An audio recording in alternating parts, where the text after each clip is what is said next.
Hello, friends and bees, and friends who are also bees, and welcome to this week's Indie Thursday stream, where we are going to be continuing with Higurashi When They Cry, Himatsubushi.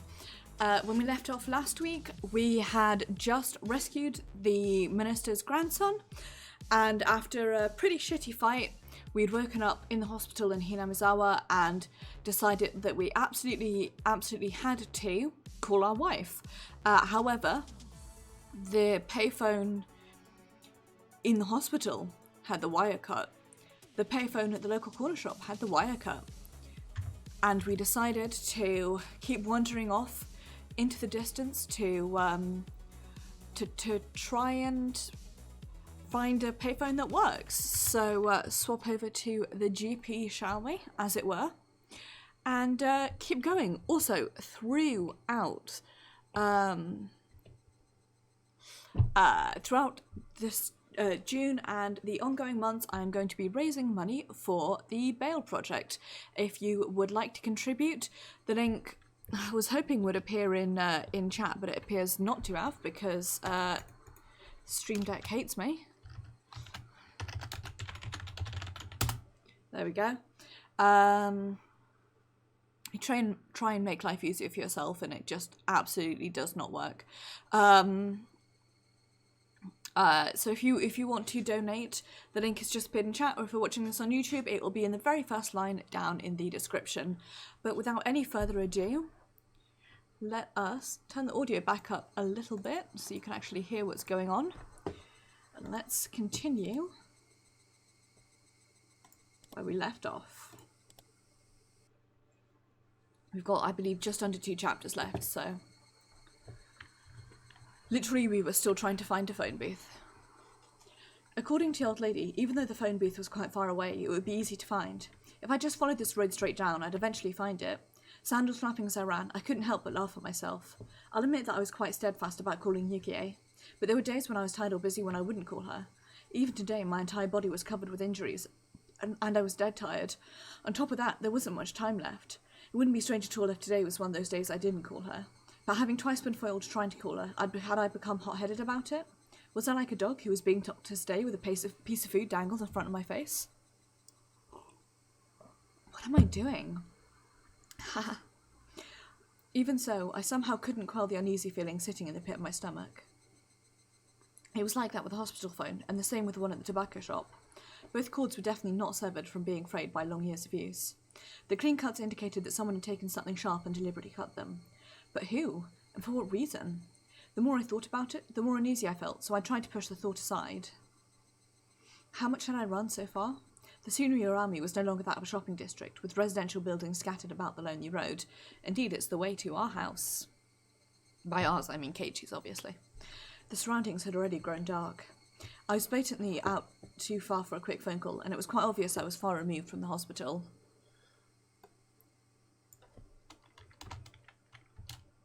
Let me just update the name of the stream quickly. I recalled the clock I saw at the tobacco shop. Might almost be time. I'd run for quite a bit, so my breathing had grown quite ragged. If I just wanted to hear Yukie's voice, I should have just thrown away my reservations and borrowed the phone in the office. I regretted it a little. Well then, was it about time to give up? Just when I thought that, I saw the light in front of me. I'd finally found it. It was a phone booth. Seeing that the light in the phone booth had recently been changed, as it shone with a vivid white light. Although in the gleam of Hinamizawa, it was nothing more than a gathering spot for moths. But in any case, I'd finally found it. Also, this is the phone booth where at the end of Onikakushi, Keiichi calls what's-his-face to say, hey, everything's bad, bye. I'd finally found it. As my hand touched the door of the phone booth, I realised that I was breathing and sweating heavily. I didn't know what time it was right now, but even if it was just for a moment, I might be able to get in touch with Yukie. Since I'd spent all this effort getting here, turning back without even giving it a try was out of the question. Before I picked up the receiver, another wave of uneasiness washed over me. I was worried that this phone cord might be severed as well. How was the cord in the phone booth? Squatting down, I followed the bundle of cables as they ran along the corner into the ceiling. At a glance, nothing was out of the ordinary. I ran my fingers as far as I could along the line to check it out. Somebody outside has a small dick and has decided to make up for it with a motorcycle. The only thing they found was a thick layer of dust. Nothing out of the ordinary. I wondered if it was popular in Hinamizawa to cut the cords of payphones as some sort of tasteless prank. Might be prudent to talk to Mr. Oishi about this later. Even if it was nothing more than a prank, it was still an act of vandalism of public property. In any case, this one was fine, this time.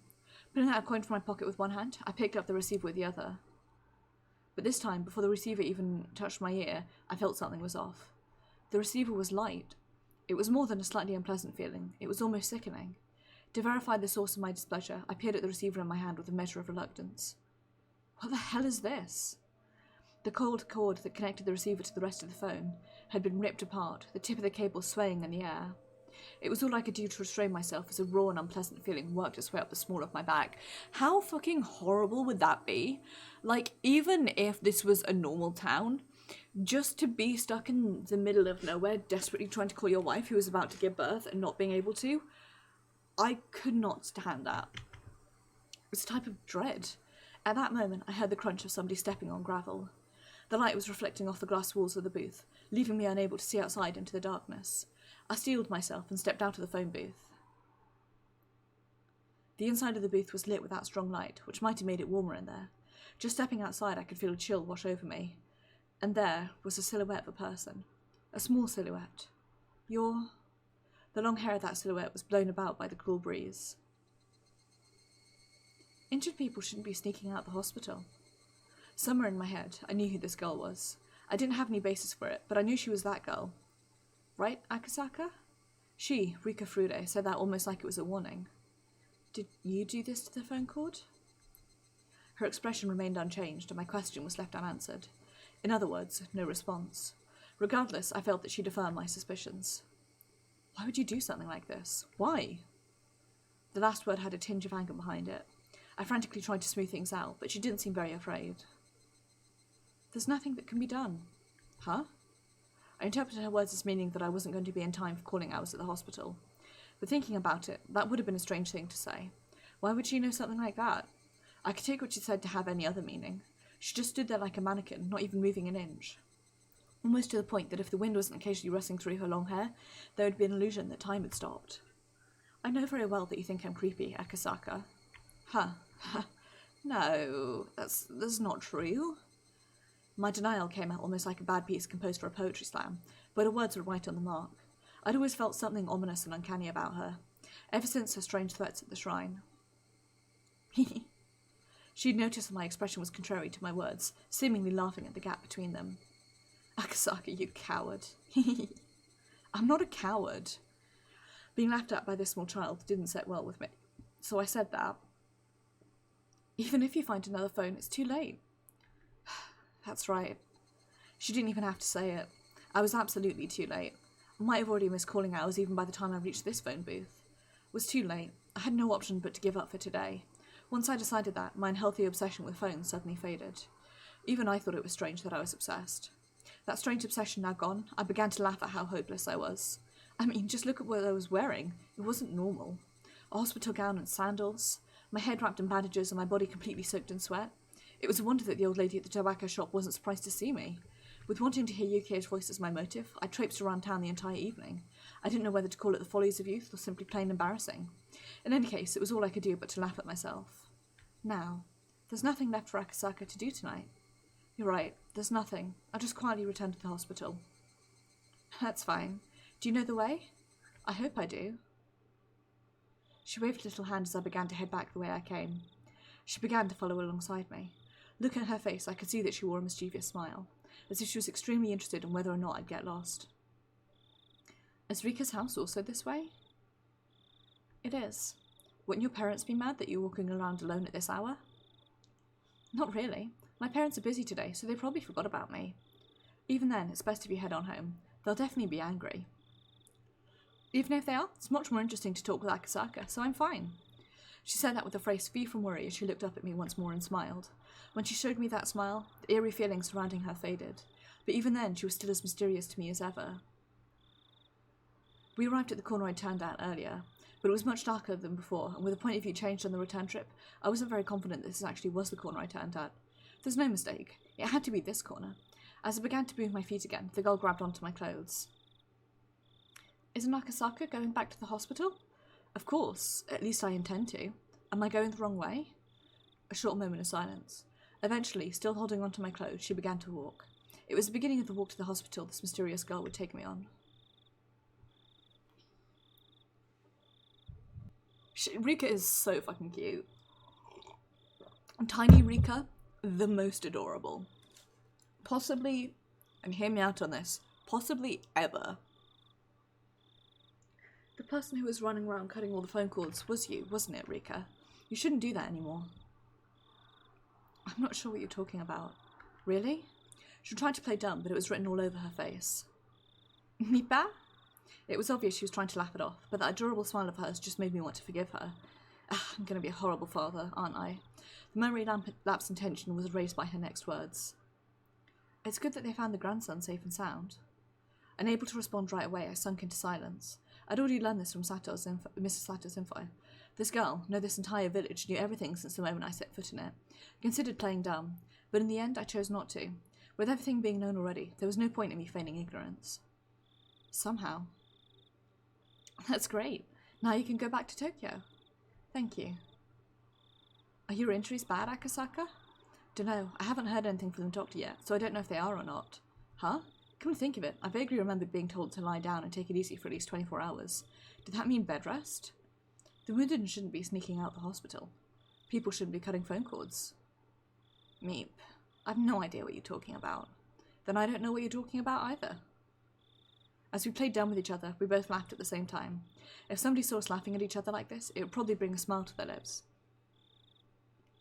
The chances of Akasaka leaving this village alive weren't very high. I don't want Akasaka to die, so I'm glad you're leaving the village alive. Rika, you knew who I was right from the beginning, didn't you? She said nothing, but gave a firm nod. Well then, I think you know this, but we're probably somewhat of an enemy to the people in this village, I would think. But you still gave me lots of warnings. That's right, she said it at that time. She wouldn't warn somebody that she was okay with dying. She definitely said something like that. Then I should probably be thanking you. You probably should. I'm your saviour. Saying that, she puffed up her chest proudly. I died. She said it jokingly, but the meaning behind those words was quite heavy. That was because whether I lived or died was a decision that might have been made in a place unbeknownst to me. She said those words with such an adorable smile that it took a few moments of silence for their weight to settle in. I've been to this place before. The Defence Alliance's office was there. It was the stone steps leading up to the Furude Shrine.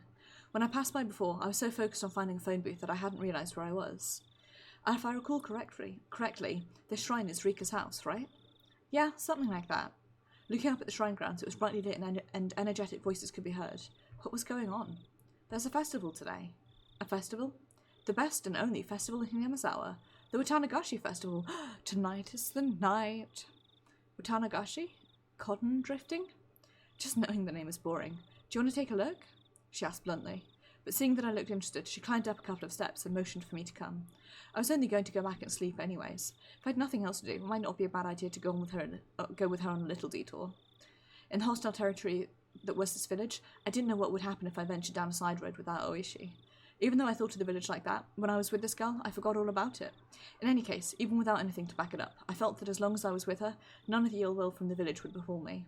That's why, even though I knew my cover was blown, I strangely had no qualms about setting foot into the heart of the ODA's territory. Climbing up to the grounds of the shrine, I could see there were about 3 pavilions set up, with meeting tables and folding chairs.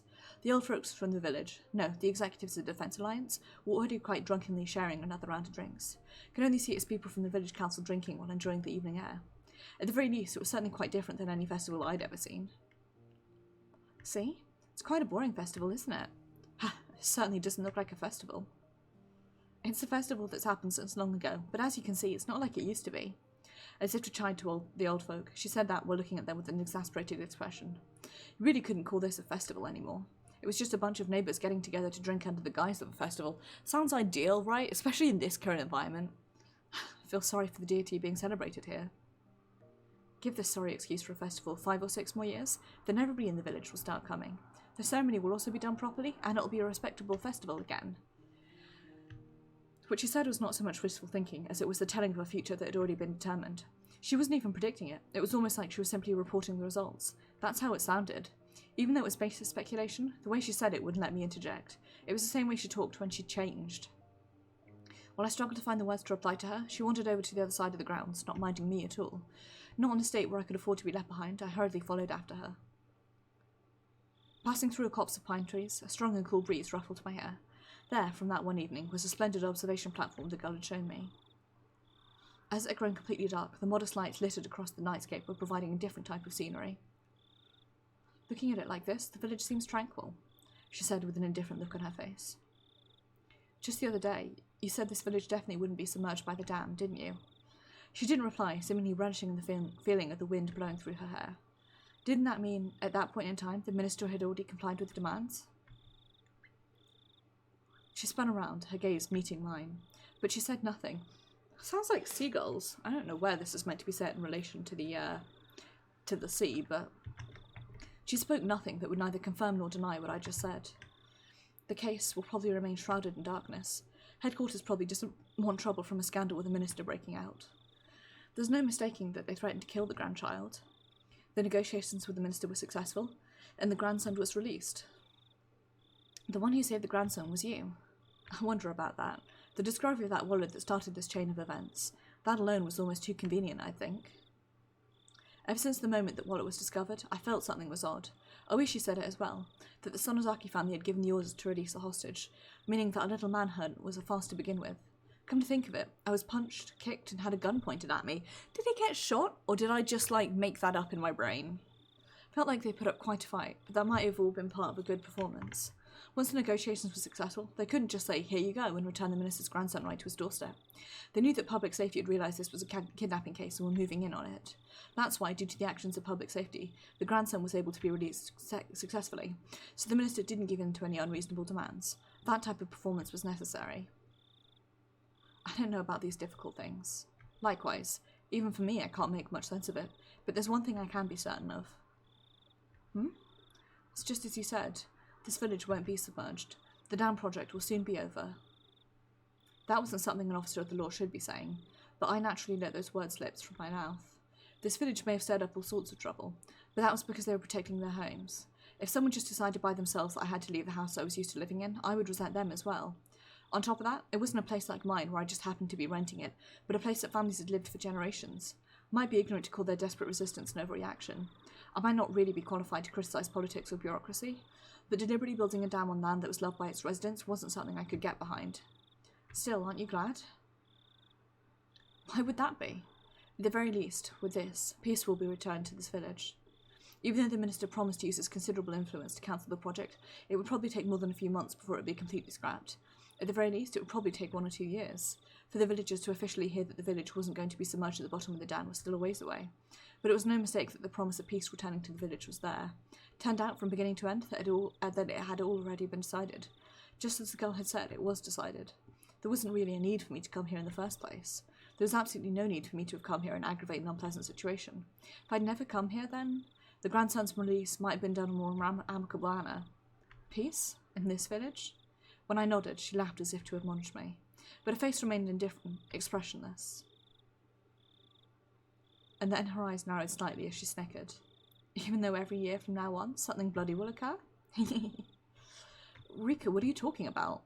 As the wind blew her hair about, the girl, as if taking pleasure in that I was the only one who didn't know, continued to snicker as she looked at my face for a while. You see, in a few years, I'll be killed. Huh? Backlit by the moon, it was hard to tell if her expression had been cast in the shadow, was smiling, amused, or resigned. You are? Why? It's a very unpleasant thing, though. It's also probably been decided already. Decided already? Who would decide that sort of thing? I'd like to know that as well. Turning back to face me, she showed me a resolute expression for the first time, and after staring into my eyes for a moment, she turned back to gaze at the scenery before she spoke her next words. There's a lot of people who have no regard for human life. Even if I tell you this, it might not change anything, though. But if you want to erase the spectre of death, sometimes, like with the reflection of the moon on the water, all you have to do is throw a small stone. I had no idea what she was trying to say. It's just I had to listen to every word with my body and soul, or at least that's what I thought. This day next year? Yes, June 1979 on this day. The foreman of the dam construction project will be killed. What? For a moment, I couldn't comprehend what she was talking about. By the foreman? Did she mean the gruff old man I played mahjong with? Be killed? What makes you think? She didn't answer, but she had the same expression on her face as she did when she declared that the dam project would go away. That wasn't the face of somebody making a forecast or a prediction. It was something that was already decided. No, it was as if she was already reporting results. That sort of expression. After being killed in a gruesome manner, the body will be torn apart and disposed of. Murdered and dismembered? The next year, in June of 1980 on this day, Satoko's parents will be pushed to their deaths. Satoko? It was the first time I heard that name, but I didn't have the courage to interrupt the girl's story. Might be an accident. An unfortunate accident. The girl smiled faintly, but she wasn't exactly encouraging me to smile along with a lifeless look in her eyes. And then the year after that, this day in June of 1981, my parents will be killed. And then the year after that, this day in June of 1982, Satoko's abusive aunt will have her head split open and die. And then the year after that, this day, in the June of 1983, or possibly a few days afterwards, I will be killed. If all the deaths are preordained, then the last one would also be all according to plan. But then whose plan would it be?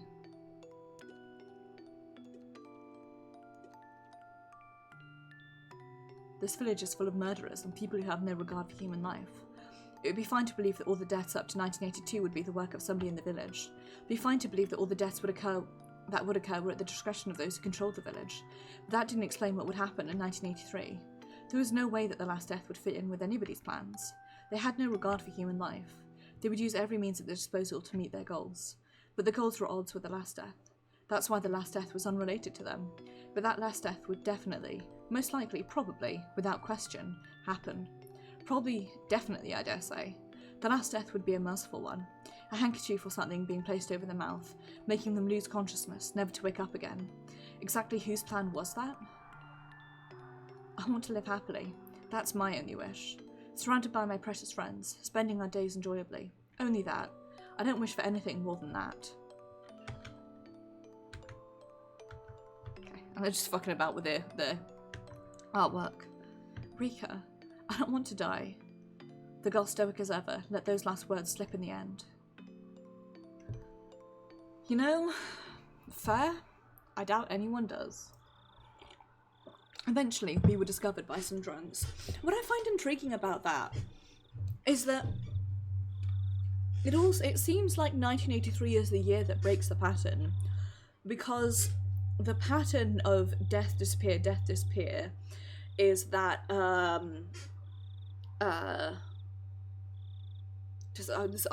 also 100% thought this was that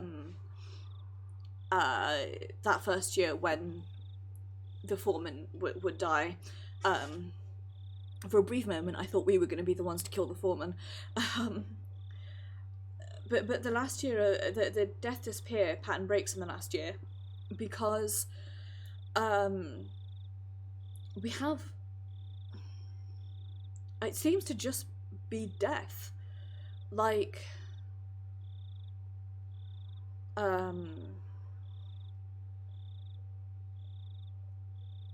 trying to map this in my head, because the photographer and the nurse, like, on surface level, the photographer dies, the nurse disappears. I've completely forgotten both of their names, so we're just gonna specify them by what they do. The photographer dies, the nurse disappears, except we know what happens to the nurse. You know, her body is found, so she doesn't really disappear.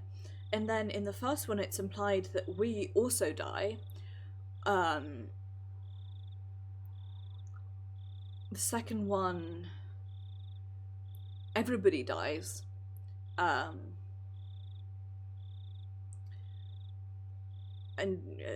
it's always the 1983 that breaks the pattern. I'm just intrigued why. Like, there's different reasons each time, but like we never really find out why. For example, in book 3, I should say, rather, why people started dying other than the uncle. Like, there's no. The reason I presume is that Takano, so the nurse and the photographer were killed as part of the village's plans. We killed the uncle.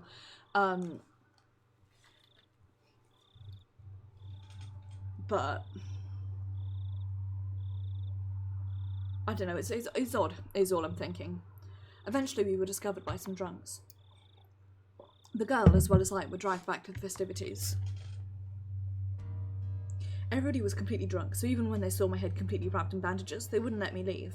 Well, certainly if I was in good enough condition to slip out of the hospital, it must not be that serious. The girl was mingling with everybody, being pampered like a kitten.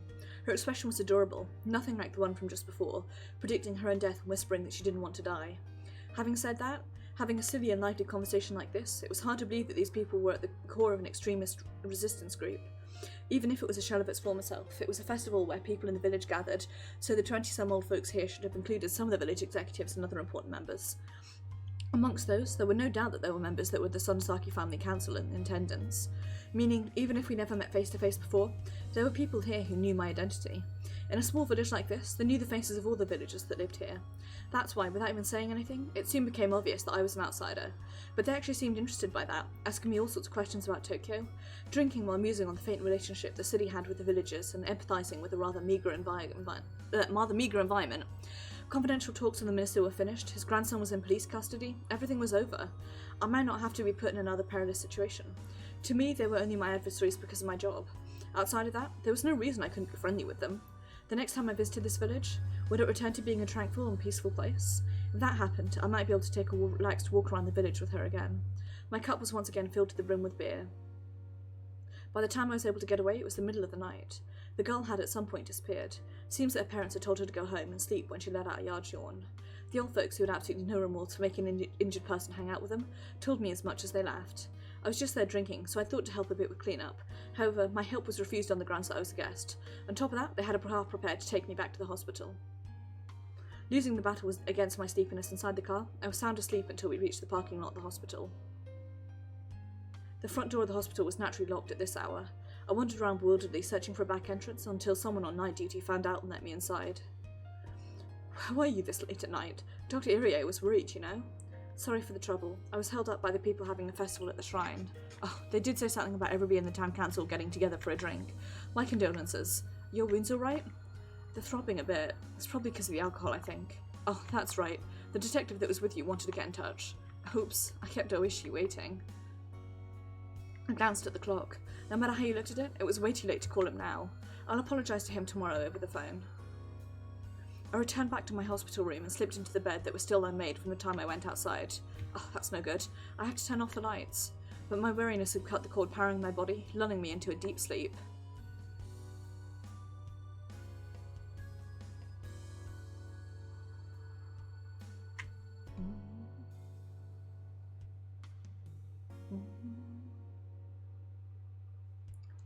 I cannot believe nothing went wrong.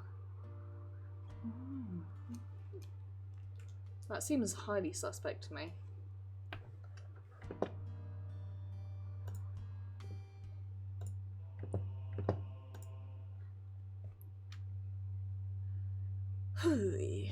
There was something I didn't like about my child. First realised it when I started writing these things down. They never warn you about it in any of the books about raising children, but they aren't just a plaything. If they aren't able to feel loved even when they're not doing exactly as the parents want them to, then those parents are failures. This wasn't something like that, though. How can I say it? It's probably harder to express with mere words. I just want my child to be average. As long as they weren't falling behind, there wasn't any need for them to excel at something. As long as they acted appropriately for their age, I would have been fine with it. But my child had been different ever since kindergarten.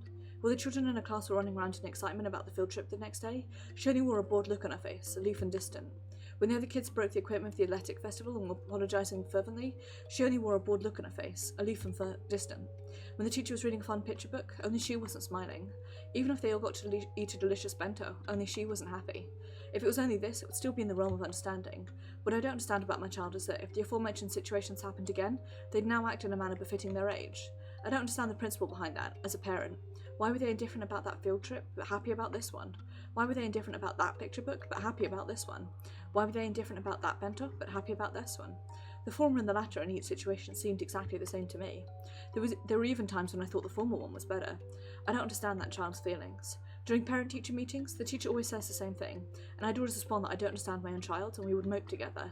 My husband, always the optimist, once said that a young child's feelings are different from an adult's, so if there were some things we didn't understand, we shouldn't worry about it. I lament his lack of urgency. One day, when I was in a good mood, I took the effort to prepare a menu that my child would enjoy, but she only smiled with a vague expression of disinterest. That attitude frankly made me angry, so I hit her on the head. On a day when the weather was nice, the laundry I'd just hung up to dry was blown by a large gust of wind, causing the entire line to fall down. But she, watching me try to pick up the laundry in a panic, stood there laughing. That attitude frankly made her angry. Me angry, so I hit her on the head. I think the same sort of thing happened countless times. Before I knew it, my child was only able to look at me with an indifferent expression on her face. I regret the fact that I've been a bad mother. Thinking I should regain her trust, I thought to get it back little by little with some light interactions. Seeing her do some sort of crowd work on the veranda, I called out to her. These past few days have been nice and sunny. The air feels nice, doesn't it? That child, with that indifferent look on her face I hated so much, looked up at me for a moment, then without a word returned to immersing herself in her craft work. Up until now, I would have hit her on the head just for that. I held myself back. What are you making? Is it a doll? A weather charm. The child was using inserts from the newspaper to deftly make some weather charms. The forecast hadn't called for rain, but that child, in her own way, was praying that these sunny days would continue. Being able to understand my own child for the first time in a while, I couldn't hide my own happiness. Bringing out a ball of yarn, I began to hang my child's cute weather charms from the eaves of the house. Haha, it's no good, Rika. The heads are too heavy, see? They've become reverse weather charms now. If they're like this, they're called the rain instead of the sun. When I started to take them down, my child tugged at the hem of my shirt as if to stop me. That's because I made them to be upside down. They're fine. But Rika, if they're upside down, they don't be a charm that calls for a sunny day, you know? I was making a charm for it to rain, so they're fine. I desperately suppressed the emotions welling up inside of me. I was trying desperately to understand my child. Oh, I see. The morning glories in the garden were starting to get a little wilted from all the sun, so you wanted some rain, right?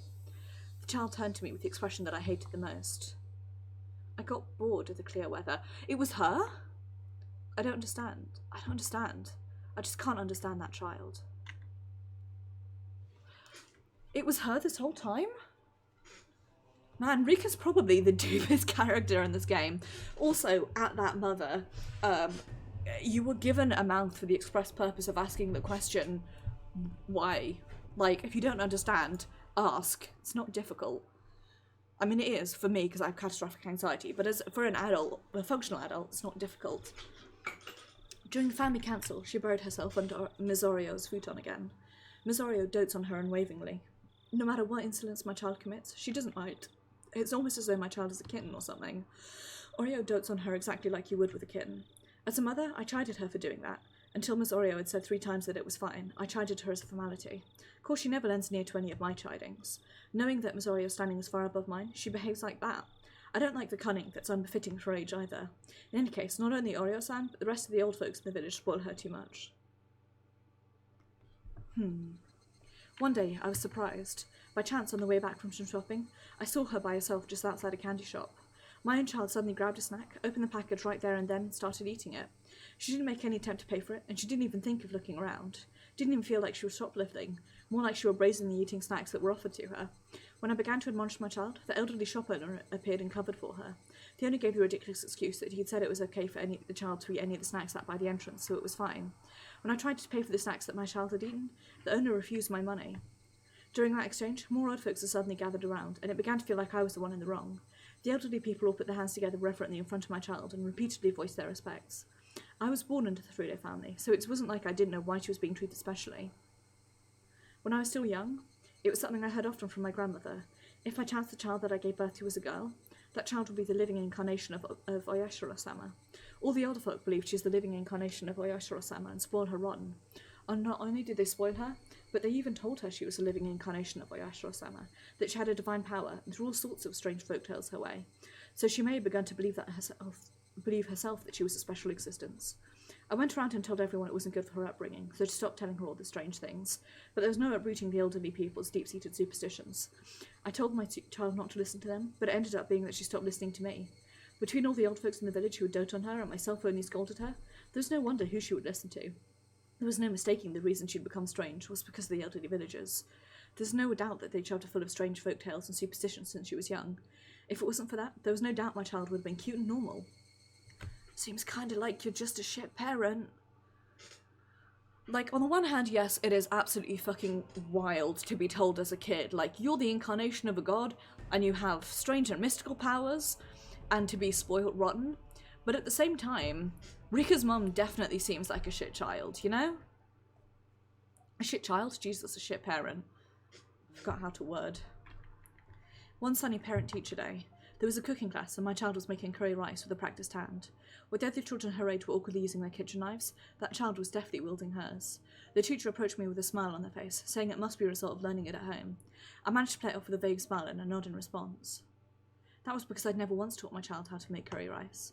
Even then, she was peeling vegetables with a practiced hand, adding them into the pot in the order of which took longer to cook. For a normal parent, they might unintentionally clap their hands together, happy at their child's actions. But in my case, it was different. There was no mistaking that somebody had taught her how to make that curry rice when I wasn't taking care of her. Thinking that, I quietly fell into an unpleasant mood. When I asked, it seemed she could also sew and do the laundry. I'd never taught her how to do those, and again, never saw her do it around the house. Be it cooking or sewing or all the laundry.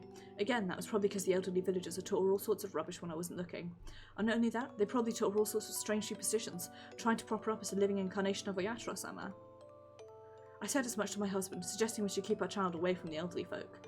But my husband, who was in the position of being the head priest of the Furude shrine, had little power against the elderly who supported it. He took the rather uncommitted stance of saying that as long as she was being doted upon, wasn't it fine? I argued against that she was our child and should be a completely normal girl, that what the elderly were expecting, that she was a living incarnation of Oyashiro-sama, was simply odd. The elderly villagers believed the child has divine powers. We discussed the weather for the following day, but there were many times when I left the house without an umbrella and came back soaking wet. Rather than having clairvoyance, that was just second-hand knowledge from her watching the news all the time. The things that she knew she shouldn't have known were just the result of people who were trying to indoctrinate her, and the people who were gossiping together in the village. However, there certainly were days when everybody thought it was going to be sunny all day, and the child would stubbornly not go out with an umbrella. It would occasionally rain, and in the end we would be saved. There might also have been times where Rika knew of major accidents in foreign countries faster than the news did. Thought that she must have heard it break over the radio or something. Knowing things she shouldn't have, something like that. Was in front of me right now, wasn't it? The child was making curry rice when there shouldn't have been anybody who taught her how to. That couldn't possibly be the case. Somebody had taught her, indoctrinated her. When I wasn't taking care of her, somebody had indoctrinated Rika with something. Furude's curry is absolutely splendid. I'll give it a gold star. Nipa? Where did you learn to cook, Furude? At home? Yes, at home. The other parents in attendance were impressed. Lies. All lies. I didn't teach her anything. Who was it? Who was it? Who was the person who completely indoctrinated my child? She was my normal, average daughter, not the living incarnation of Oyashiro-sama. Indoctrinated a child by teaching her how to cook. We got the achievement for getting all the notes at least, so there's that. Right. Let's keep going. It was an accident that happened in such a small village that anyone could forget. One day after tragedy had come to a close, just as the scars had begun to heal, a young man thinks nostalgically of the little girl he once met. The words he couldn't ask that day, the promise he couldn't fulfill that day, those regrets and lamentations, opened the fate that was sealed and became a single hope. Himatsubushi. I don't actually know what Himatsubushi translates to. Fate isn't only about unhappiness, but there was no one that would wish for unhappiness.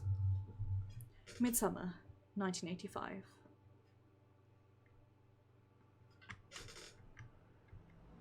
Papa, are you there, Papa? Huh? Oh, are you alright? Were you having a scary dream? Miyuki was sitting next to me. I quickly patted her head after hearing her say that. I must have had a bad dream while sleeping in the cabin. I was sweating profusely. No, it's nothing. I guess it's a little hot in here. Tried to wipe away the sweat while answering, and looked around for a handkerchief or towel. And then a cold drop ran down my forehead. Miyuki turned to me and smiled, then wiped my face with a towel she received at takeoff. Thanks, Miyuki. Of course. Thanks to her, I was finally able to shake off my slumber, so I got up from the owl seat and looked out the window. I wrapped my arms around Miyuki in the window seat and listened to the noises the lantern sea blew past us before our eyes. Wow, it's Hokkaido. Hokkaido is so big. And then the plane gently turned before entering the airport runway. Arriving at the lobby, I glanced around, looking for Oishi, and was met with a familiar gruff voice calling out to me. Akasaka! Haha, how many years has it been? It's been a while, hasn't it? Mr. Oishi, really has been a long time. Oishi clapped his hand down on my shoulder, celebrating our reunion. Akasaka, you're looking pretty good. You look like a bona fide frontline investigator now. You're looking quite dapper yourself. Posture seems a lot better. Is the ballroom dancing paying off? You should give it a try while you're still young. Be a hit with the ladies. Real babe magnet. Oishi had retired and moved to Sapporo, and of all things had started taking ballroom dancing lessons. He'd apparently gotten really into it, and decided to spend the rest of his new life devoted to that hobby. He was aiming to get his instructor's qualifications before year 80, and live out his old age dandily. Oh, who might this be? Oishi suddenly turned his attention to Miyuki, who was standing idly next to me. He bent down on his knee to look her in the face. However, my daughter was frightened and hid behind my back. Come on, Miyuki. Please introduce yourself properly. Oh, She was staring at Oishi with a dubious expression while tugging at the hem of my shirt. She's usually not this shy. I wonder what's wrong. Sorry about that. She's usually not like this. Oh no, it's no problem. This old man just has a scary face. If you don't mind, could you tell me your name? I'm Miyuki Akasaka. I'm 7 years old. Nice to meet you. Great, that was a good introduction. I'd expect no less from Akasaka's daughter. Haha. Oishi gently stroked Miyuki's head and smiled as though she were his own grandchild. After finally seeing that, Miyuki smiled in relief. She's also really cute. Shortly afterwards, Miyuki told me she was just doing what I told her to do. Be careful around strangers. Oishi overheard that and let out a hearty ha-ha, shaking his body while laughing and walking. I let myself into Oishi's car and we headed out towards the hot spring inn. I'd originally intended to crash at Oishi's place, but Oishi was quite obstinate that his home wasn't suitable for that, so it came to this. At the inn, we relaxed while soaking in the hot springs, then ate a delicious feast until we were full. Miyuki had a little of the Mongolian barbecue and was delighted with it. After our bellies were swollen, Miyuki grew sleepy and went off to bed. Then Oishi and I reminisced about the time we played mahjong together in Hinamizawa. Seeing that to celebrate our reunion, Oishi had looked for people who could play, but unable to find a suitable candidate, we had to give up on putting together a table. As we drank together, we excitedly recounted our exploits during the final manhunt. Did they end up catching those two guys? Nope. In the end, the search team never found them. They were probably hidden by the villagers, then sent overseas or somewhere else far away to lay low for a bit. Oishi, if I remember correctly, you managed to grab one of their guns, didn't you? Did you learn anything from that? It was a foreign military pistol. It's probably from the ones the gangs in Kansai managed to smuggle a ton of. We tried to get a match from the rifling, but it didn't show up in any other cases. How about on your end? After that, I was removed from the front line, so I don't know much. In the end, it seems like everything was settled under the veil of secrecy. Haha. Oishi smiled dryly as he sipped his chilled drink. What happened after that? Sure was tough, huh? It's been 7 years now? Yeah, we held the memorial service a few days ago. Become estranged with my father-in-law lately, so it was rough getting everything ready. Must have been a lot of work. It was then that the hostess brought in the extra drinks that we'd ordered before. While the bottles of beer clanked as she brought them in, we halted our conversation. What Oishi meant when he said it must have been tough. Thinking about that was still hard, but time had healed the wound.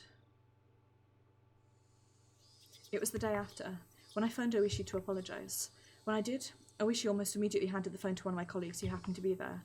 Not only was I injured in the brawl with the suspects, but I disappeared to drink late in the night without leaving any sort of contact information, so I thought he'd definitely be mad. All he said was that it was something he couldn't talk about over the phone, and that I should come to the station as soon as possible. At the time, I could only think that he must have been really pissed off. But when I arrived at the station, he said this. Seems your wife was involved in an accident. Having no idea what happened, I borrowed the phone to contact the hospital UK was staying at. After being given the runaround several times, I was finally able to talk to someone in charge, and after mincing words for quite some time, they told me, Yuki Akasaka died in an accident. The world became a blur as I sat there dumbfounded. Yuki's death was unbelievably abrupt, unbelievably sudden. I could have understood it if there was some kind of problem during the birth, but Yuki's death wasn't anything like that.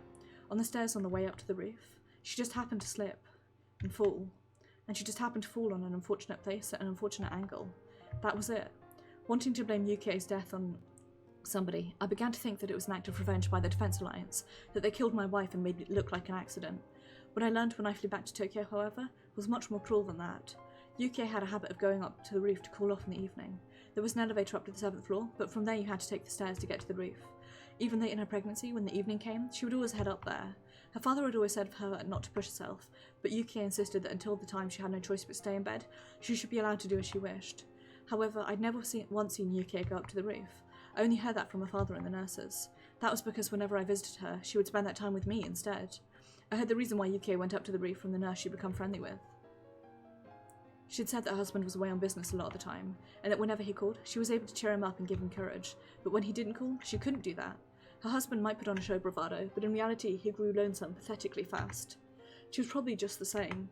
Whenever he left for business, not clear when she'd be back, she felt very lonely. Whenever she cheered him up, she was actually cheering herself up as well. That's why whenever he went far away for an important job, on the evenings he didn't call. At the very least, she felt that standing underneath the same sky, her feelings would reach him. At that moment, I remembered the words that girl had told me, that it was best I go back to Tokyo right away. Otherwise, there'd be something I regret horribly. Yes, that's it. Because I was away on business that day, Yukie had headed up to the roof. Had I known that this would have been the result?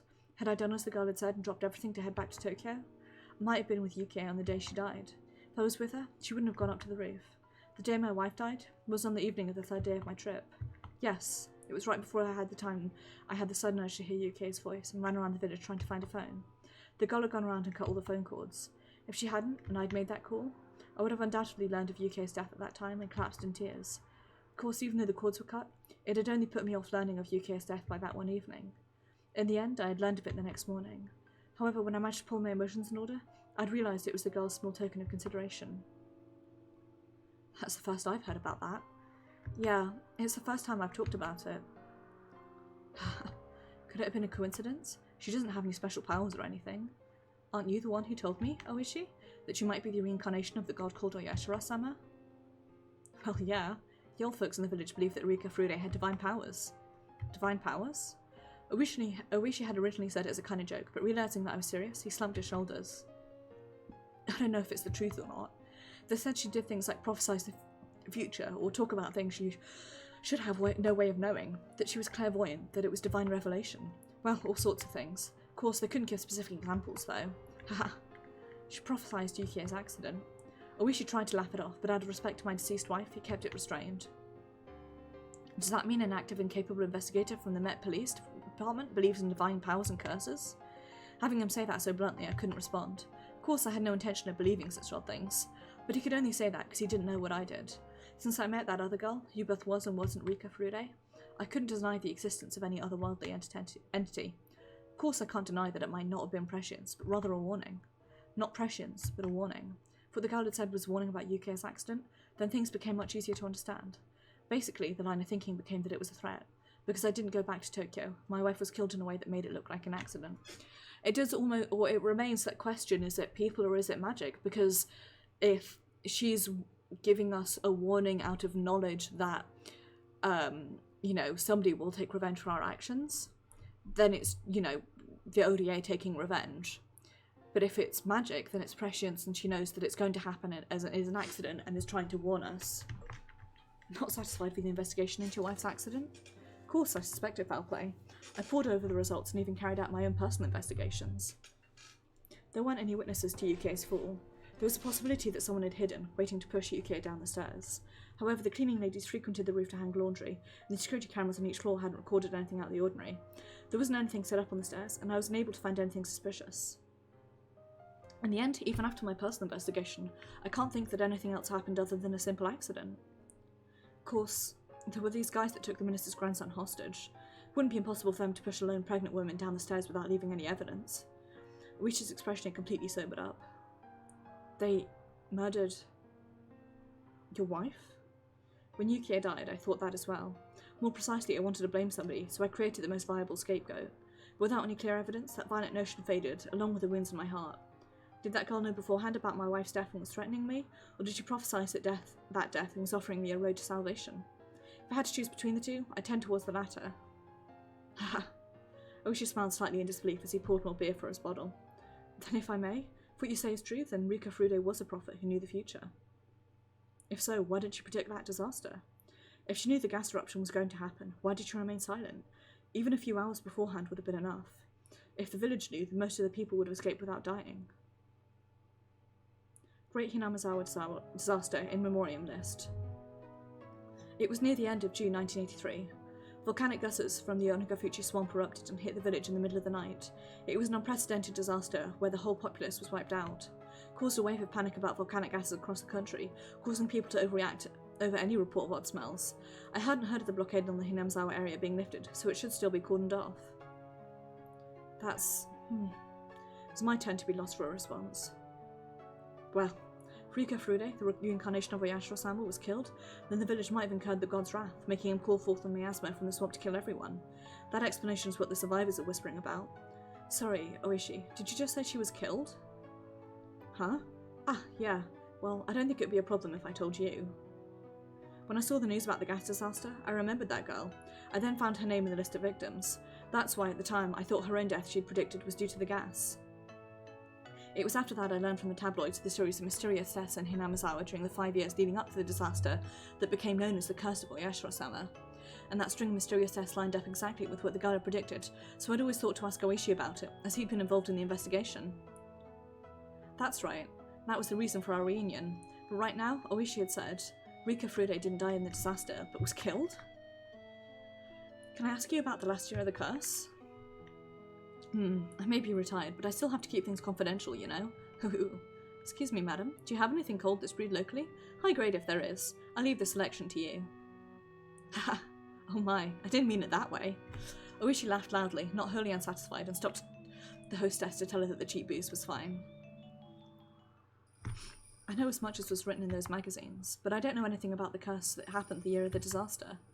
Because the entire area around Hinamizawa was sealed off, you see. There wasn't much of an investigation that could be done on the last year of the curse. Even after several years, the quarantine is lifted. Even if after several years the quarantine is lifted, the villagers are mostly dead, and what few survivors there were mostly went to stay with relatives, their whereabouts mostly unknown. It's a completely dead end. I wish he seemed to postulate to himself as he stared at the ceiling, as if trying to work out a memory from the rusty cogs in his head. And then he said, in a completely sober voice, the magazines made it seem like the curse of the 5th year was that disaster, but the actual curse really happened on the day of the Watanagashi festival. A photographer by the name of Jiro Tomitake. He was the victim. Oishi jested about how the victim tore out his own throat with his fingernails as he talked. And the burnt corpse of the woman Tomitake was in a relationship with was found in the mountains. The neighbouring prefectural police weren't very cooperative, so I don't know much about it though. There were 2 victims in one night? Actually, see, it wasn't just those 2. You see, the next day, Kumagai, one of my subordinates, disappeared along with his car in the middle of an investigation. Kumagai was a young detective that was going to be partnered with Oishi after we first met. He was going around the village to question people about the incident with Tomitake. He might have gotten caught up in something. If he was with me, he might have been safe. Even now, it still stings. That day, for some reason, I did a real number on my stomach. I had to pass on going around outside. He got too close to the truth and was made to disappear? That's what I think. Kuma was young and had a promising future ahead of him, but he still didn't have enough experience on the scene. He wasn't used to dealing with any complications. Oishi lamented the fact that he wasn't with his subordinate that day. Then during the next day, see, you know him as well, Akasaka. You know Dr. Irie? You remember him? That young doctor from the hospital? I vaguely remember. For whatever reason, he committed suicide with sleeping pills. No suicide note or anything. The autopsy confirmed that it was the sleeping pills. Nothing was in doubt except for the motive. It isn't that hard to make it look like somebody died from taking sleeping pills, is it? Any possibility it was a murder? He was single, no prior marriages. Didn't seem like he was going out with anyone in particular. He was the coach of the local junior baseball team and was on good terms with the villagers. He was liked by everyone. Couldn't find anyone who would want to do him harm. Well, any chance to investigate was ruined by the disaster though. There's no way to find out anything about him now. Then what about Rika Furude's death? It was that day. Around noon, some of the old folks who were visiting the shrine discovered the corpse of Rika Furude. Murder? Before we continue, you should probably stop eating that squid soulman. That bad? Oishi nodded firmly. The corpse was found on the shrine grounds, next to the donation box, though she was probably killed somewhere else. It's because while she was completely naked, there wasn't any dirt on the soles of her feet. Any sign it was some sort of assault? According to the autopsy, there wasn't any indication of that. What we know is that she was rendered unconscious by some sort of drug, carried to that place, then had her abdomen sliced wide open. Her organs were deliberately removed and scattered about. Unconscious? Then she wasn't cut open after her death? That's horrible. The girl's prediction was right on the mark. Pretty sure she was more detailed about the other deaths that led up to her own. For example, I think she said that the housewife that was beaten to death on the 4th year had her head split open.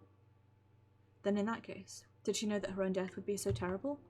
There must have been some moments where she wanted to doubt the validity of her own predictions. But as people died exactly as prophesied, as the years passed, that prophecy would only come closer to fruition. And then facing the final year, unable to struggle against her own destiny, her all-too-young life was snuffed out. And in such a cruel way. Knowing that her days were numbered, and unable to fight the tide of events heralding her end, my heart ached at her helplessness. About the way she died, seems likely it wasn't just someone's sick tastes. What I'm saying is, I've told you before about Hinamizawa used to be home to demons, didn't I? Yeah, I think I remember. The festival in Hinamizawa village, or Tanagashi, the cotton drifting, seems to stem from the drifting of entrails. Seems that it came from the man-eating demons ripping apart their victims and throwing the organs into the river. In other words, in Hinamizawa, pulling out entrails had some sort of religious meaning. Well, this is according to the old tales in Hinamizawa, you see. To act as an arbitrator so that the humans and the man-eating demons could live together peacefully, a god known as Oyashiro-sama descended from the heavens. If I recall, Rika Furude was said to be the living incarnation of that Oyashiro-sama, wasn't she? Yeah, so cutting open Rika Furude, who was a living god, would be to the village nothing less than absolute sacrilege. Absolute sacrilege? In other words, you mean sacrilege towards Oyashiro-sama? The rest you should know, Akasaka. The wrath of Oyashiro-sama would occur that same night. The Great Hinamizawa disaster. The official explanation was that some swamp upstream erupted with toxic volcanic gases which enveloped the village. The swamp where it erupted was called Onigafuchi Swamp. It was the origin of Hinamizawa's old name, Onigafuchi Village. According to village lore, the depths of the swamp apparently lead to hell, where the man-eating demons came from. That almost seems too perfect. No, that's just the tip of the iceberg. There was another bit of folklore in the village. If Oyashiro-sama became angry, the cauldron of hell would open up and miasma would flow out, or so they say. To the villagers, hell was at the bottom of the swamp. So basically, the miasma poured out, smothering the village. Yeah, basically, due to the sacrilegious way that Rika Furude, the living incarnation of Oyashiro-sama, was killed, the village incurred the wrath of Oyashiro-sama in the form of that disaster. That seems to be their explanation. So what you're saying is that the disaster wasn't a natural one? Well, everything does seem to fit together a little too well. If Oyashiro-sama's curse doesn't really exist, and everything really was just a matter of coincidence, I would doubt it. A wry smile formed on Oishi's face as he listened to my absurd take on things. He wore an expression as though even if it were absurd, there was a time he'd thought the same thing as well. In regards to the religious beliefs of the villagers, suppose there was a more fanatical group amongst them, and that group created a situation that would incur Oyashiro-sama's wrath, and enacted the disaster to make it seem like the truth. Of course I won't laugh. I've wandered down that line of reasoning more than once myself. However, even though Hinamizawa is a small village, it still has a population of over 1,000 people. To murder that many people in a single night doesn't seem realistic, no matter how you think about it. The gas eruption was believed to have happened around 2 AM, several hours before dawn. In that short amount of time, going around and killing all the villagers in a way that made it look like poison gas don't seem feasible at all. My question has always been, why was Rika killed? Like, what's the reasoning behind that? I don't understand. I wonder if it's like in book 2 where I wonder if Mion's demon basically lost control and rather than, keeping to the plan of kill one, disappear the other, she completely lost control and so she killed Rika. I suppose it could also be Shion's demon for that matter, but one of them, the Sonozaki demon, just lost control and just did a many murder. Assuming, of course, that, she is actually possessed. The swamp the gas erupted from still has some religious significance, didn't it? If that's the case, then maybe there was something set up in the swamp, something that could be activated whenever a divine verdict was rendered. According to the JSTF press release, the swamp was declared the source of the eruption. This was after everything was thoroughly looked over by their investigative team. If anything like that was set up, I think they would have found it. I have a memory of something like this being mentioned in the research notes in book 2. And I also have a thought, which is that if we presume this and book 3 happened in the same cycle, at the end of book 3, we are presuming that, of course we are, because of the disaster. We put the motorcycle into the swamp, one presumes. I wonder if maybe that was the cause, like dumping it fucked about with that's like a potential natural cause to me, is that by putting the motorcycle in there we fucked about with the gases enough to cause the explosion. It wouldn't necessarily have to be in the swamp itself. Come on, haven't you ever heard about it? The old story about how when a faraway spring dried up, the village spring dried up as well? What do you mean by that? Many waterways are connected by underground aquifers. Swamps and springs are the only parts that manage to pop up above the surface. So what you're saying is that Onigafuchi Swamp is connected to another swamp or string, and there's something the villagers rigged up there long ago, something that changes the pressure of the swamp, causing it to erupt with poison gas? Is that what you're getting at? Oishi laughed heartily, commending the fact that the young ones have a nice flexible way of thinking. That was the former detective in him. Even though it was a hypothesis that he didn't come up with, he still had the presence of mind not to dismiss it right away. That's an interesting theory. If that proves to be true, then it would be, unprecedentedly, the largest mass murder in the history of Japan. Once the quarantine on Hinamazawa village is lifted, I think it should definitely be investigated. Oishi, do you still have any connections with the prefecture? Prefectural police? Somewhat. I'm an honorary advisor for the judo classes, so even now I pop by during summer training camps and such. Don't know when the quarantine on Hinamazawa village will be lifted, but please, let me help investigate. Got it. Oishi, how do you feel about the string of mysterious deaths in Hinamazawa that they call the curse of Oyashiro-sama? At the time, the villagers were putting a lot of pressure on the station. The official stance on things was that the cases were unrelated, that each case was separate, each with its own resolution. Couldn't be, even though it was blatantly obvious that the cases were connected, based on the villagers' religious beliefs. Akasaka, we can only say that now because of the rather grandiose way things ended after 5 years. At the time, those coincidental incidents just happened to coincidentally occur every year on the day of Watanagashi. It would be nice if nothing happened this year kind of feel to it. Coincidence? The girl predicted everything from the beginning. Girl? Rika Furude. That child warned me about all the incidents that would happen afterwards. Akasaka. Is that true? Yes. The girl said as much. That the next year, the damn foreman would be killed and his corpse dismembered. Not only that, she warned me of all the events that would transpire in the following years. Akasaka, when she told you all of that, what year was it? When I met that girl, I was investigating the kidnapping incident, so June of 1978. The year before the dismemberment murder. Wrinkles formed between Oishi's eyebrows as he closed his eyes and began to digest what I just told him. Akasaka, if you're wrong about Rika Furude knowing the future through some divine medium, this is just getting ridiculous. Yep. If you're just trying to shock me, I'm going to be really angry, you know? And speaking the truth. Then the script behind the chain of mysterious deaths was written a year before it even started. And just as predicted, Rika Furude was killed. At first I thought that she meant she'd be killed in the disaster. Now I know that her death wasn't due to that, but rather an atrocious one at the hands of the murderer. She said she would be killed. At that point in time, she knew more or less how her own death would occur. Then why didn't Rika Furude try and run away? Even if her death was already spelled out for her, knowing that, she still had a grace period of several years, didn't she? She had plenty of time to try and run away or consult the police. Why did she just accept her death with no resistance? I don't know. Even though Rika Furude was doted upon by the older folks in the village, you see, after she lost her parents, she had no living relatives and lived a fairly solitary life other than hanging around with some close friends. Might have been she didn't have any power to fight or anybody to rely on. She must have tried signalling somebody for help in regards to her own death, though. You know very well that the village and the police weren't very amicable with one another, Akasaka. At the very least, I never heard anything about Rika Furude seeking protection from anyone. Or it could be that she simply resigned herself to being a religious sacrifice. Could have been something like that. There's no way that was the case. I spoke decisively. At that time, she said it. She definitely said she wanted to live happily, that she wanted to spend her time surrounded by her dear friends. She hadn't given up on life. She'd hoped to keep living. That moment, I became dumbstruck. What's the matter, Akasaka? It's nothing. I fell into silence. Oishi folded his arms and began murmuring in contemplation again. Eventually he stood up and headed towards the hallway to find the hostess, yelling that he wanted a pen and paper. When Oishi, noisy even though he was just thinking, left, the room immediately fell into a chilled silence. I stood up. It was then that I realised I was drunk enough to be unsteady on my feet. When I slid open the window, a beautiful yet somehow ephemeral moon drifted across the night sky. It was just now that I realised. She hadn't accepted her own death. She wanted to keep living, happily and joyously. She'd said that quite clearly to me, but I was a fool. I hadn't been asked explicitly, so I hadn't realised it. She'd made it clear as day that she didn't want to die. Wasn't that her cry for help? She didn't say as much that she wanted help, but even given that, it wasn't as though she wasn't looking for salvation. Without any family and unable to trust the police, she's instead told somebody without any relation to that village, somebody from a faraway place. Me. Help me. She'd gone around and cut the phone cords. If I'd made that phone call and learned of Yuki's death, I probably would have fallen into despair. If I was in that state, even if she was looking for help, her cries would have fallen on deaf ears. That's why, knowing everything, she'd cut the phone cords. She wanted even little time to seek help from me.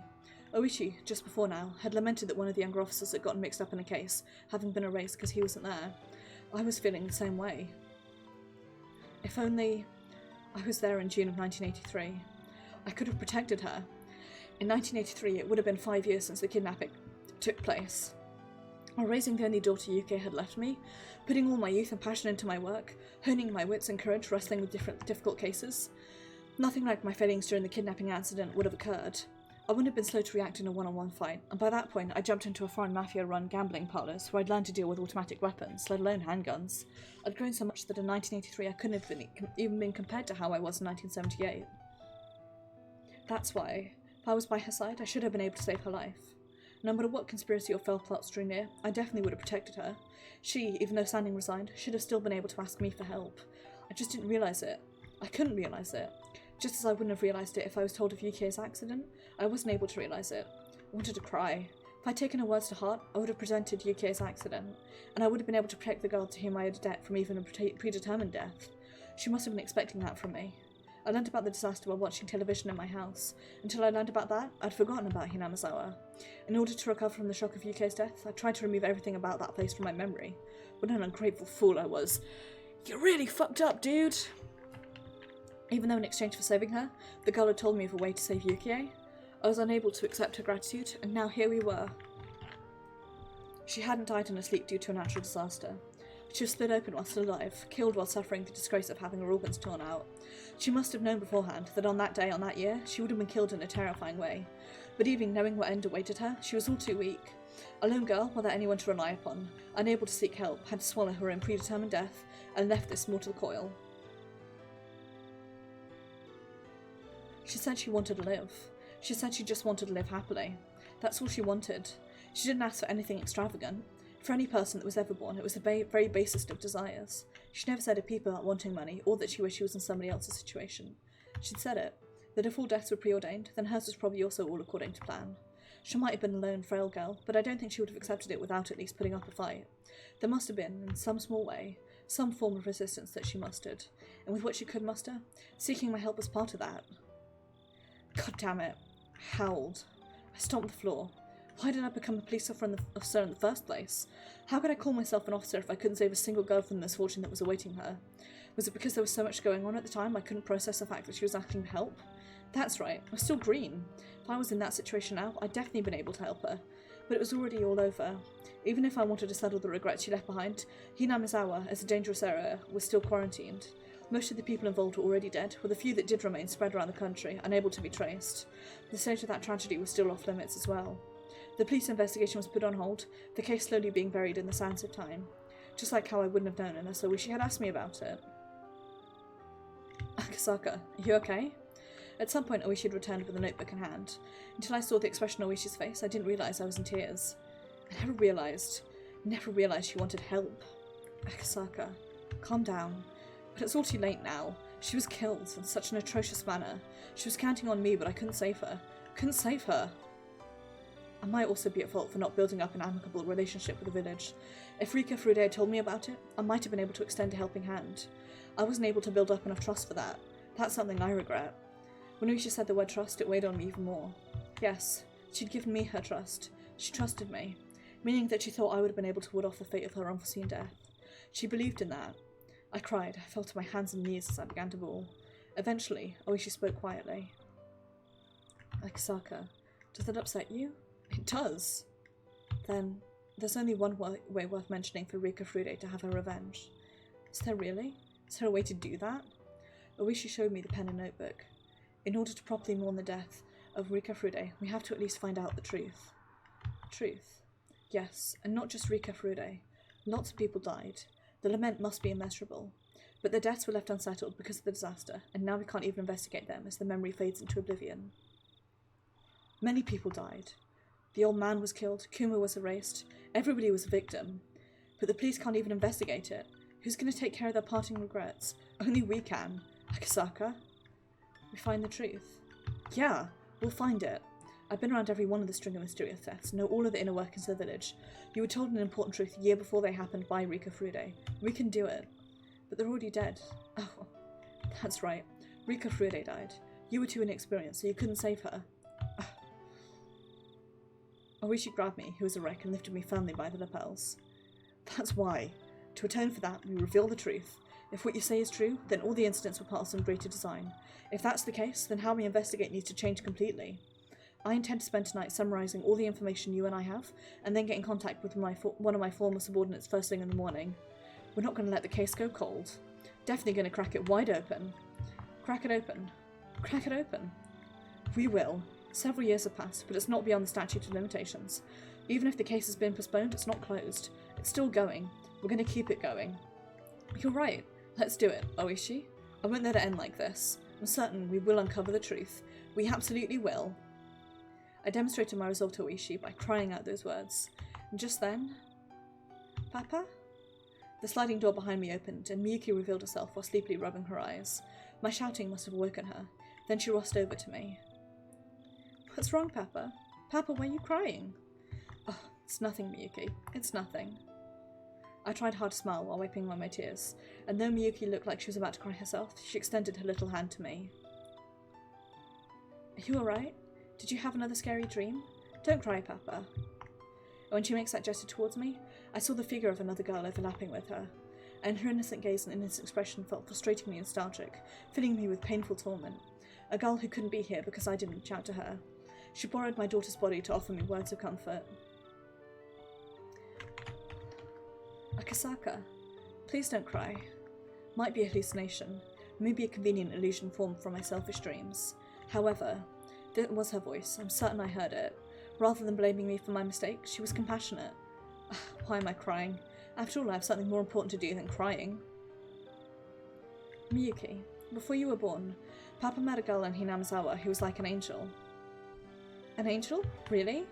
She was cute and kind. I wanted her to meet you, Miyuki. That's already an impossible wish. The future's already gone. Then I want to be friends with that girl. Eh? I'm looking forward to it. Next time you go, take me with you. To Hinamizawa. Even so, there's still something I can do. Of course. We'll meet her together, someday. I'm sure of it. Yep. Someday, I'm sure. We will see her again. That summer, the Higurashi cried in Hinamizawa. Oishi and I vowed to bring the truth of the case to light and stood up. Everything ended in 1985. I, at least wanting to apologise, had searched for her grave. After the state autopsy, her remains were entrusted to one of the shrine's followers. In the future, when the quarantine on the Hinamizawa area was lifted, they would be returned to her family grave. However, unsure exactly who took the remains of Rika Furude, until today I couldn't even apologise to her. In the future, when the quarantine on Hinamizawa is lifted, all I could do then was wait until whoever that person is returned to that grave. What I could do right now was not apologise to her. Instead, until I was able to meet her again, I would reveal the truth and dispel her regrets. Even now, sporadic eruptions of gas in the Hinamizawa area meant that the prospect of the quarantine being lifted wasn't happening anytime soon. Most likely, it seemed that she had no intention of meeting me again until I found the truth. That's why the quarantine wouldn't be lifted, or so I thought, until the day I grasped the truth. It was the following year. Oichi and I co-authored a book on the string of mysterious deaths leading up to the Great Hinamizawa disaster. I decided on the title. Higurashi, When They Cry. That was because for those few days I was in Hinamizawa, the sound that I remembered the most was the cry of the Higurashi. I could only wish that, based on this book, those people involved with that incident could refresh their memories and bring a new light to truth. And more importantly, that nothing like this ever happens again. I wrote this in the afterword. Why did this tragedy happen? We can't reach the truth by ourselves.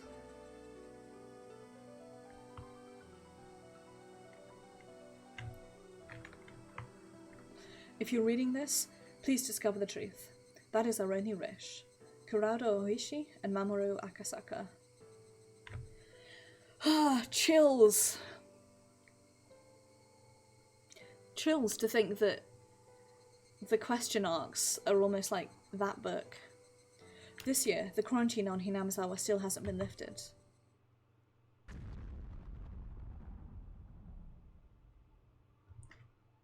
Higurashi, When They Cry.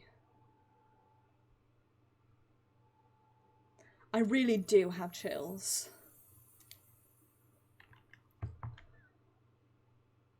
God, that was good. That was really good. It is pretty fucking spooky to think that, like, the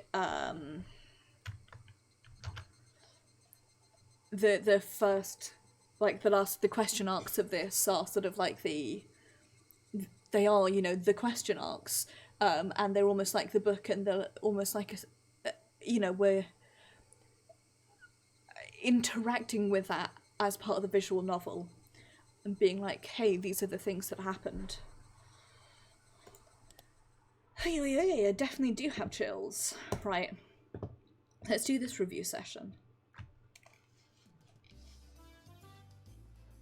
Thank you very much for playing Higurashi When They Cry, Himatsubushi. Hoo-hoo. My oh my, no matter what anyone else says, I was the star of the scenario this time. On top of that, they added some nice jazzy theme music. If you can't laugh here, where can you laugh? Anyways, hasn't there been too much of you lately, Oishi? Huh? What do you mean by that, Rika?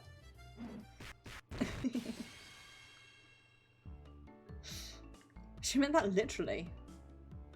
It's rather impudent of you to try and hog the spotlight here, even though you already had all that screen time. Besides, Rika, who was the main heroine, everybody else didn't really have any appearances, did they? I heard that this time the scenario was a bit of a side story, but I didn't think they'd leave out the main cast this much.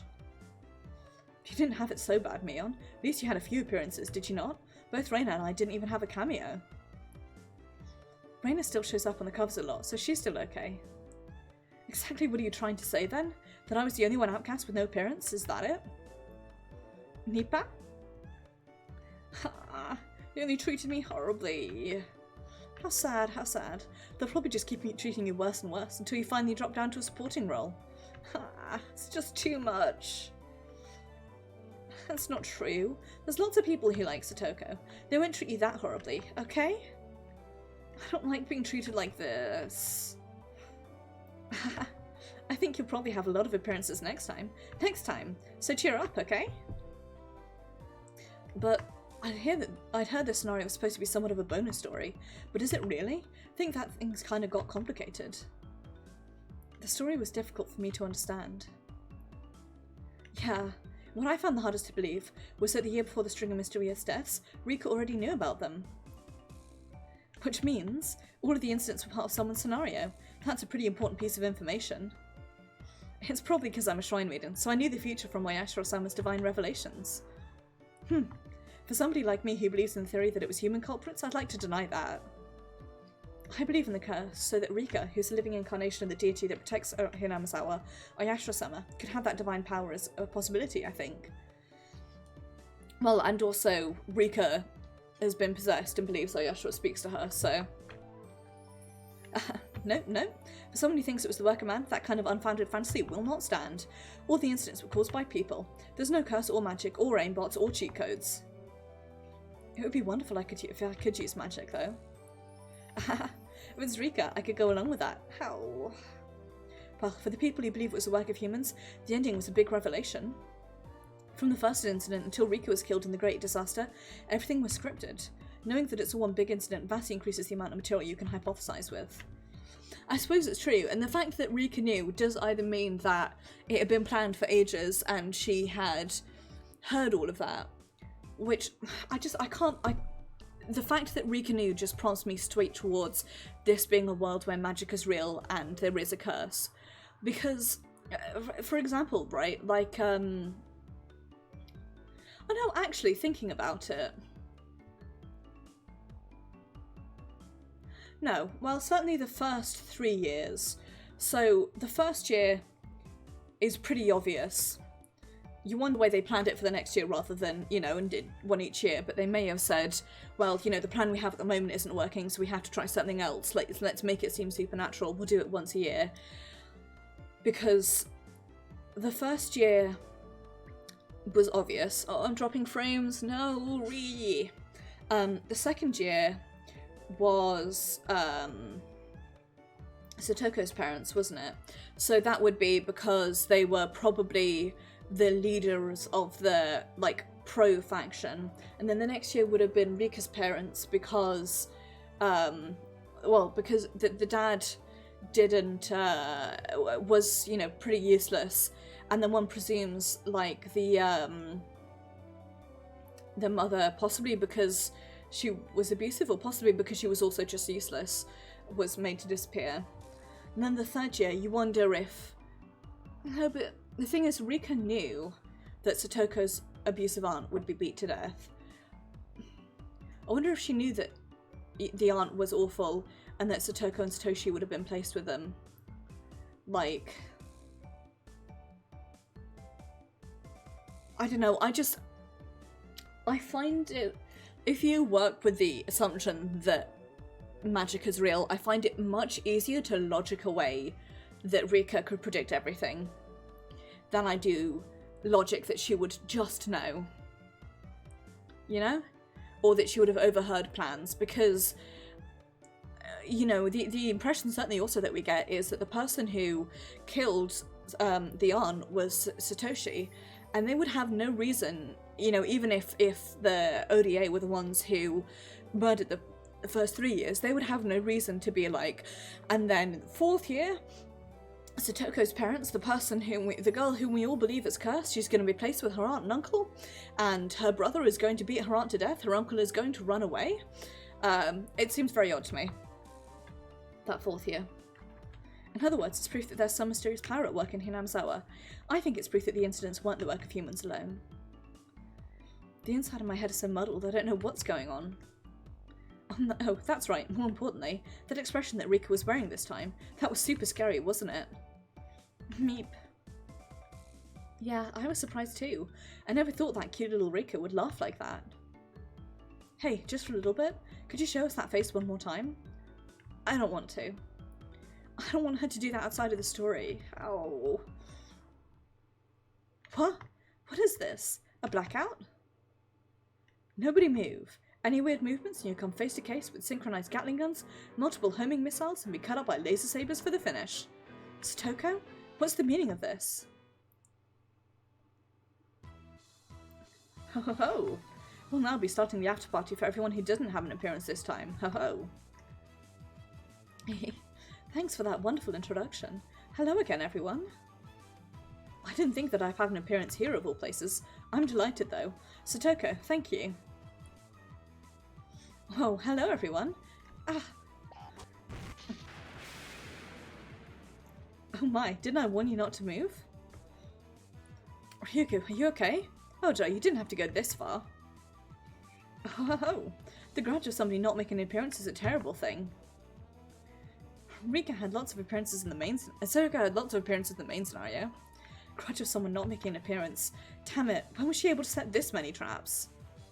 Maybe that when this place was selected as the venue for the after party, at that point my traps were already set? Ho ho. Oh, I know. There's somebody behind you pulling the strings. There is, isn't there? Come out.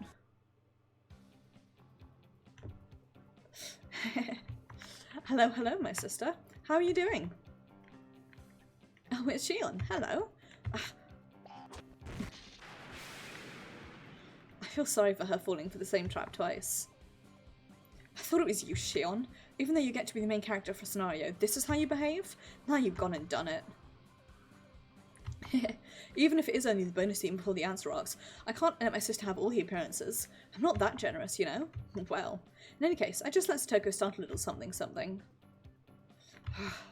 Shion, what is it that you want? Let's just say I'm securing myself a little safety buffer. The other day, for some reason, you were suddenly getting more votes in the popularity poll. Yep. In the first half of the Watanagashi chapter, there were a lot of people getting infatuated with Mion. When your militia side made its appearance, all the players finally started noticing my charm. Satoko also earned a good reputation during the Tatari Goroshi arc. Reina and Rika have a strong baseline of support. Your popularity has long since faded away. That's why. I thought I'd take the time now to crush you and Satoko, who've been getting too many votes for my comfort. Honestly, this arc has made me very unnerved by Rika. She's, for me, now one of the scariest characters. So I came up with this elaborate plan.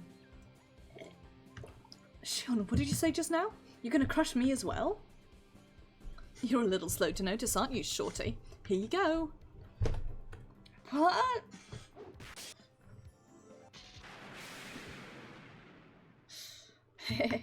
Goodbye, all you regulars. Hello to all you irregular folk. All the main characters are done for. Shion, you don't have to go that far, probably. No, Jiro. It's interesting, so just let it be. The number of appearances for both of us is going to go up, you know? Jiro, do you not like being by my side? That's not true. Chie, did Shion pay you off too? I'm sorry, Yugu.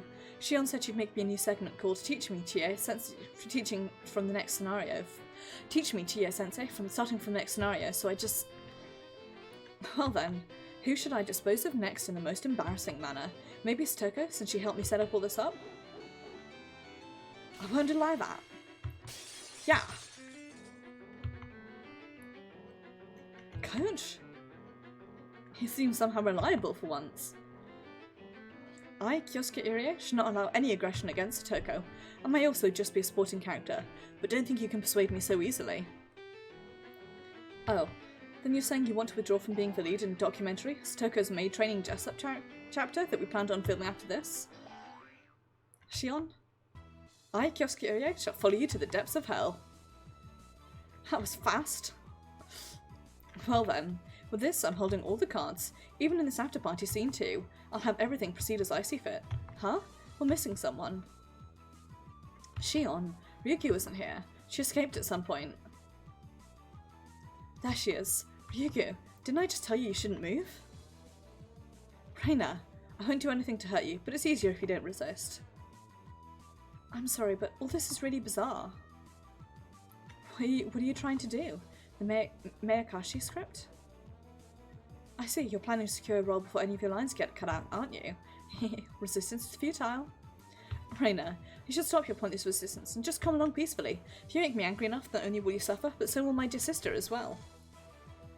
Can't do anything just by getting your hands on the script. Reina, I'm sorry, but do what they say. It's alright, don't worry. Now that we have the Miyakashi script, we can reverse the situation. Reverse the situation? Exactly what are you scheming? Reina, you're pretty good at making me laugh. Then why don't you go ahead and try? Show me how you're going to turn this around. You're spoiled, Shion. Even if you didn't have any appearances in the main scenario, you've had so much screen time during this after party. You're spoiled. When exactly are you saying I was spoiled? You don't understand, Shion. Even if it's just the after party, you still have an appearance. You also appeared a lot in the previous scenarios. There's somebody who resents you from the depths of hell who can't forgive you. Listen, can't you hear it, Shion? That's right. I understand now. I get it. Keiichi. That's right. He never has any appearances during the after parties. There's no way Keiichi would allow someone to monopolize the after parties all to themselves without him. I see. So, how is Keiichi going to appear here when he's still at the studio recording lines? It's not as if anyone here will have surpassed his workload. Heh. That's just your self-centered way of thinking, Shion. Ah, no. That's the voiced word count from Akasaka's part. Chie, hold Reina back. Huh? Huh? It's too late. It's finally your time, Keiichi. Hoo-hoo. Ha ha ha. That voice is Keiichi? No way, he's still supposed to be recording lines at the studio. Hoo-hoo. You're right, I was until just now. Every time I get left at the studio, I get told you can join the after party if you beat someone on the remaining word count. But I always have 2 to 3 times the script volume of the other characters, making it impossible. It's like the sound director doesn't want to let me join the party from the get-go. At least that's what I had thought. But finally, someone overtook me. A certain character. Shion, feast your eyes on this. Huh? That's right. Now she's appearing on more scenes as the main character, Shion has to speak twice the lines she's had so far, and since Shion and Mion have the same VA cast, that's double again. As a result, I've finally been excused from staying back, meaning Shion, it's your turn to be left behind. No way! I have to speak this much for Miyakashi? See, Keiichi has about 500, and Shion has over 2,700? It's like the total for all the characters together in a normal adventure game. Further adding on to Mion's lines makes a total of... I don't want to know. So with that, Reina, you have my thanks. When even the moon abandons the land and shrouds it in true darkness, the demon, Lord of the Darkest Black, Keiichi Maebara, shall appear. I love the emotional whiplash of these after-party scenes that really bring you up after the drama of the main story. I see, if it's like this, he can appear even if he doesn't have any character art. There's no character or background art, so it's really easy on the production staff. Haha. Shion, you act like you're the main character in a tragedy, but from my point of view it's more like a comedy. Seems like you've gotten a little carried away. Every after party. Always being last in the studio, missing every after recording meal. Witness my anger, my grudge, and all of my sorrow. And all of my hiccups. I shall instill it all upon you. It almost seems like Keiichi is doing some sort of bad guy transformation sequence. This isn't some sort of transformation. I'll have you know I've always been a demon lord, and as of right now, this world is enveloped within true darkness shall dance upon the palm of my hand. Within this world of darkness, there are none who can oppose me. It's just kind of scary. Scary? Haha. The age of the frightened Higurashi has come to an end. From here on out begins the dawn of a perverted and cutesy Higurashi. What did you say? Himpara, bring me with you. Haha. You know it, coach. Then as a first step, I'll show a doctor/coach my power. Nga. Ah, what is this? Takano's in a miniskirt nurse outfit. He knows what he's doing. Even though she's a nurse, she doesn't appear in the outfit even once during the main scenario. You gotta be kidding me. Well then, on to the next target. Raina, this hasn't changed the situation at all. It's just turned into a different type of crisis. I can't do anything in this darkness. Who should I make wear what next? Maybe a nice school uniform? Hey, Bara, you're the best. Wait. Whoa, it's a good idea. You know your stuff, coach. I feel like we're finally seeing eye to eye here. Meibara. No, Kay. Call me I from now on. Call me Dr. I. Crazy. Kay, can't forget about us. Hoo-hoo. Tommy and Corrado are already on your side, Kay. Hoo-hoo. Tommy, Corrado, we're all finally here. Elite Four have arrived. Finally. With Kay at the head, the evil Elite Four made their grand entrance. With the complete darkness, the demon lord of the darkest back, Keiichi Meibara was finally able to reach the surface world. His magical power was without equal. In this darkness, nobody could stand against him. All must bow. Will the heroines be unable to escape this darkness and be forced to submit to the will of the demon lord? Forced to wear embarrassing outfit after embarrassing outfit? That's great. More. By the way, forgive the competitive swimming style. Damn it. Shion, thanks you ended up like this, so do something about it. It's alright, sis. Cage isn't the only one who can unleash their true power amidst the darkness. Huh? Did we have such a convenient ally? Haha. Rather impertinent, Shion Sonozaki. Also, if you're expecting help from the principal, that's too bad. This is the ultimate desire of young men. Of course, you won't be able to rely on the newcomer Akasaka either. He's been on a private couple's hot spring vacation his wife family set up for them since yesterday. In other words, all the bases are covered. So naive, Keiichi. Even characters who have art are able to reveal their true form in darkness. Chie? That's how it is, Meibara. It's dark, so I can't really tell, but it seems like Chie's outfit is different. What are those? All those swords in her hands? They couldn't be. Any more than that is a secret. Nippa? Meibara? That was just a little too much mischief on your part. Church can't overlook any more than this. Wait a minute, there's no way, right? That's cheating. It's against the rules. Hey, she can't do this, right? Wait, you can't use that big one, huh? Her arc drive has started up invincibility. 7th. Ooh. I love how dumb these are. Compared to how serious the main scenario is. It's just a lot of fun, is what I'm saying.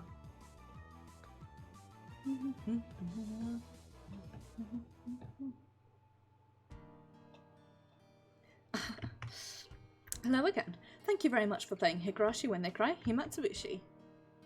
I think you already know this, but Higurashi When They Cry is a type of visual novel without any choices. Therefore, compared to the adventure-style visual novels with branching routes to take, it's much closer to the experience of a book or movie. Because of that, there's opinion out there that this should not be called a game per se. If you're just watching it like a book or movie, Higurashi When They Cry isn't really a game, true. That's why, as you know, there are a lot of mysteries referenced in the course of the experience. When you challenge those, this work will become a proper game. All the players have the privilege of scrutinising this mystery-packed story from all sorts of angles. For example, forming a theory about the mysteries during the course of the story, sharing them with your friends and receiving their theories in return could be fun. In any case, the next chapter starts the answer arcs. We've tentatively called it Mayakashi, but answers are a sad thing. Based on what's revealed, all the possibilities that you were allowed to imagine until now will suddenly become refined down to a few. Based on that logic, we think that right here, before the answer arcs, is probably where most people can enjoy this work we call Higurashi When They Cry the most. If by chance while you're reading this, you already have the Mayakashi chapter at hand, please enjoy hypothesizing, theorizing, and fantasizing to the fullest before you start. That's where the real charm of the series takes place. Sorry for saying something so impudent. There's nothing better we'd like than for you to enjoy Higurashi When They Cry. Well then, have a long and pleasant night. We're waiting for you all in Hinamizawa. If you come and play with Reina, I'd love to go treasure hunting together. How?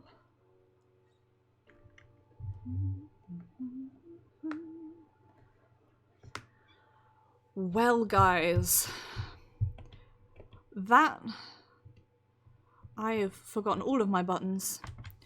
Brings us neatly to the end. It is a bit of a shorter stream than usual, but I'm starting to lose frames, so I think my net is cutting out, so it's probably good that I finish here. Yeah, I really enjoyed this. This was a good chapter. It was a bit shorter and it took a bit longer to get going, but I think it was very good for providing sort of context for what's going on.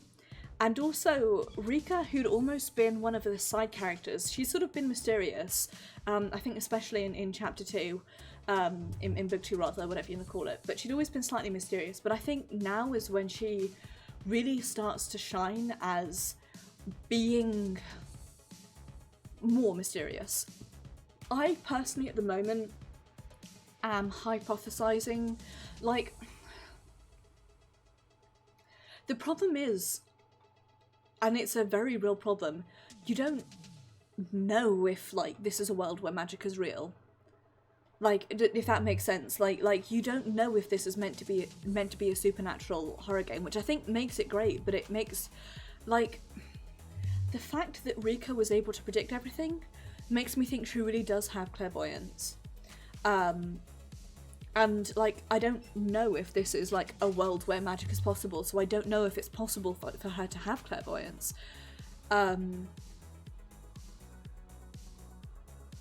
I just had an abrupt, like, horrendous flashback to accidentally, to looking through the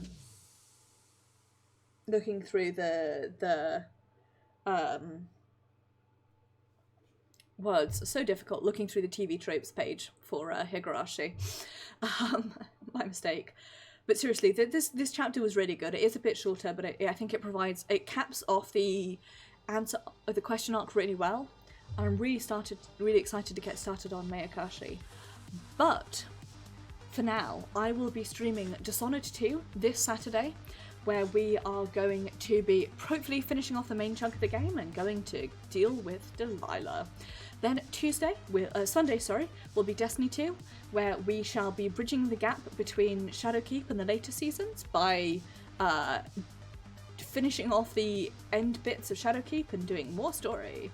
Then on Tuesday, we will be playing Final Fantasy XIV, where we will be continuing to explore Amarot. I have no idea how far along we'll get, but hopefully we get at least to the end of the main chapter, and then I can push on with 5.1. We'll see. Then on Wednesday, I will be streaming a normal Lost Phone for my Indie Pride streams. And I'm very excited. I know next to nothing about it, so it'll be good. Then finally, next Thursday, there won't be a stream because I am going on holiday for a week. From Thursday the 18th through to Wednesday the whatever, I'm going on holiday. I'm going to be streaming that last Wednesday. I believe it's the 24th. Is that right? Just 21st, 2nd, 4th, yeah. So I should say rather from Thursday the 18th of June to Tuesday the 22nd of June, I am going to be on holiday. It is my birthday, so I am going down to London to see my mum and my brother and hang out with them for my birthday. I haven't seen them in like 4 months, so I'm really excited. It'll be really good. And during that time I'm going to be doing some thinking about this channel and the streams and everything else. We're sort of coming naturally to a stopping point in terms of several of my streams. I do still plan to continue with the Higurashi series, but I might restructure Thursday streams. I like where I am at the moment, where I have 2 online games, 1 small game and 1 big game. I quite like that. I think that's a good layout, but we will see. But for now, take care everybody, have a wonderful evening. I am so sorry that my frames are dropping. Do look after yourselves, and I shall see you guys on Saturday. But before I go, as always, throughout June, I am, you posted the wrong one. I am raising money for the Bail Project via Tiltify.